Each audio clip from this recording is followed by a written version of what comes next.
So today I just wanted to have a sit down and just provide some insights on my journey so far and potentially help someone mainly of a kind of like a similar background to me, right? All of the insights I'm about to give has to do with what I believe you should do to kind of like build wealth, right? And what I believe is important for my 20s, and maybe you can draw some inspiration from it. It's just my rough game plan. Funny story. This video is actually inspired by a conversation with some like random Italian guy I ended up meeting when I was in a jacuzzi. Two bros chilling in the hot tub. Wait, I just realized that sounds like hella sus, but anyways. We were essentially talking about what he has learned over his years of working in the music industry and the differences between the mindset of young people from his generation versus mine. And I realized whilst time has moved on a lot has also stayed the same. By the way, I'm really not trying to like come across as some like sanctimonious woke prodigy that knows what he's talking about. You're not are woke, you be woke. You just be it. Like, I could literally be completely wrong. It's just my 2 cents. I just wanted to throw that disclaimer out there. Anyway, the conversation confirmed something that I've known for a long time and pretty much firmly believe in, but I just never really said anything kind of like publicly on social media or on YouTube because I'm not really one for like controversy or politics. And that's that young people always kind of like focus on the next big idea and have like this really revolutionary vibe about them. I don't know how to like really articulate it, but generally speaking, like I'm a huge contrarian to pretty much everything. To give you an example, like if everyone were to think a certain way, I would literally think the complete opposite just to for the sake of being a contrarian, because I don't know kind of like where in my psychology or my past that really stems from, but I think it's just that I really enjoy being right and having everyone else be wrong.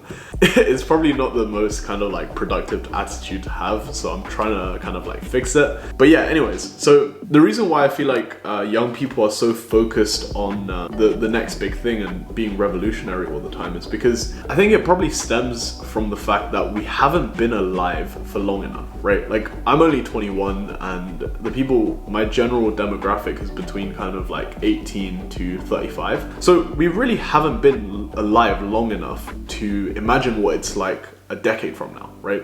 It's very difficult for us to project into the future and for us to imagine changes taking place over like a 10-year span because we've only been alive for 2 decades. But it's much easier for us to want things to happen over, let's say, like a span of 1 year. You see, what I'm trying to get at is that the people in my age range are often, in my opinion at least, focusing on things that are completely meaningless, that are just kind of disguised as something that's super impactful. Now, I don't want to name anything specifically to avoid demonetization, but just think about literally any social cause that has been brought to light in the past year. And obviously, you know, the global panoramic that's kind of happening right now. Right now, a lot of people are focused on kind of like just spreading awareness and, you know, retweeting, protesting and all of this, right? When really, if you're just a broke kid with zero leverage, you won't be able to create any kind of like significant, meaningful impact. Which kind of brings me on to the 3 concepts that I've really come to understand over the past year and a half. And that's number 1, leverage, number 2, compounding, and lastly, distribution. In my opinion, these 3 concepts are something that's like super, super powerful and really important for you to have a deep understanding of when it comes to building wealth.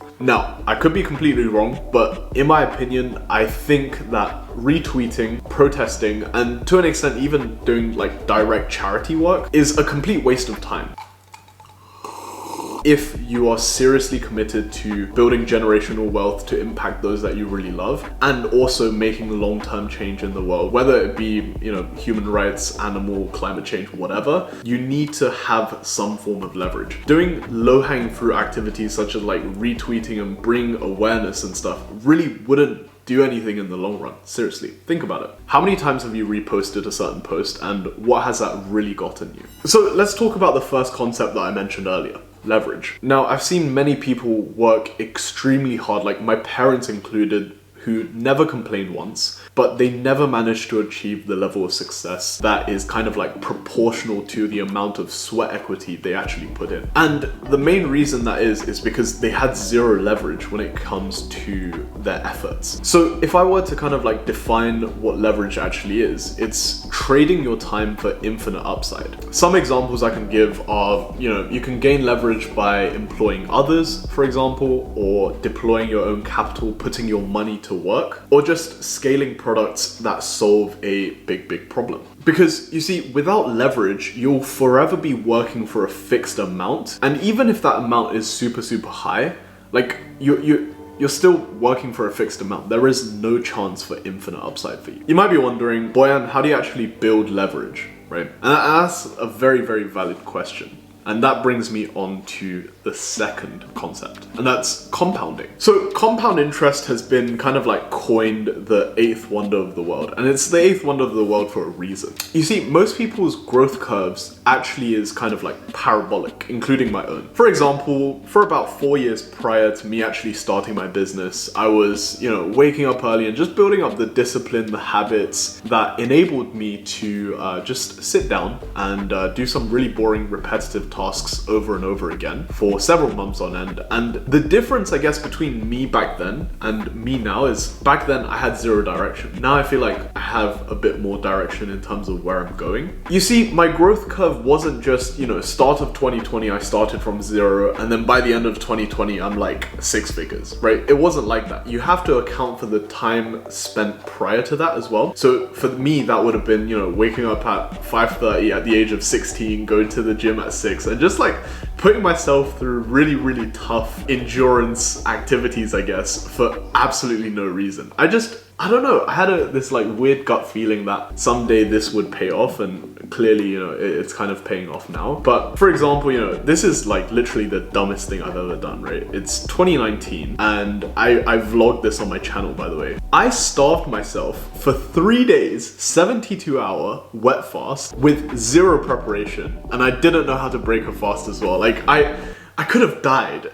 And I did that for kind of like just mental, mental discipline, and I just really wanted to really push myself, right? So what I'm trying to say is, your growth is going to be parabolic, but the reason why people never enjoy compound gains is because they stop maybe right here, right before it's about to go parabolic, right? And they give up, and it's easy to give up, right? Because, it's very difficult to have extreme faith and foresight in what you're doing, especially if you come from like a working class background like me, where around me I had no one that I could just like point to and look at and be like, hey, this person is where I want to be, and this person had to do this to get there. So if I just do the same, I could get there. For me, it was always like, I knew where I wanted to be, and I had this like blind faith that I was gonna make it somehow, right? But I just really didn't know how. So I guess what I'm trying to say is, just stick with the journey. Maybe you're at here and it's gonna take you another few years before you really take off, but you just need to really stick through the pain periods. Just like how interest will compound over time, your efforts will also compound.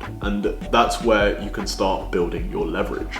Work on things that will allow you to gain leverage as opposed to just a direct fixed amount of income. I mean, you can do the latter if you're seriously struggling for cash flow. But the difference between, trading your time for leverage as opposed to trading your time for income is, for example, right? Bill Gates could literally pick up the phone, make a single 5-minute phone call, and achieve more than I can in the next 10 years, right? And that's because he has insane, stupid amounts of leverage. And obviously, that's what I aspire to build as well. I want to gain massive leverage. Which kind of brings me on to the last concept, and this is something that I'm kind of doing, I'm really making a push for the next 2 years, right? And that's distribution. Distribution is just another form of leverage. Essentially, it's your ability to be able to reach a large audience of people and potentially turn them into customers. And this is something that I'm really trying to work on this year by providing as much value on YouTube as possible and other social media platforms like TikTok and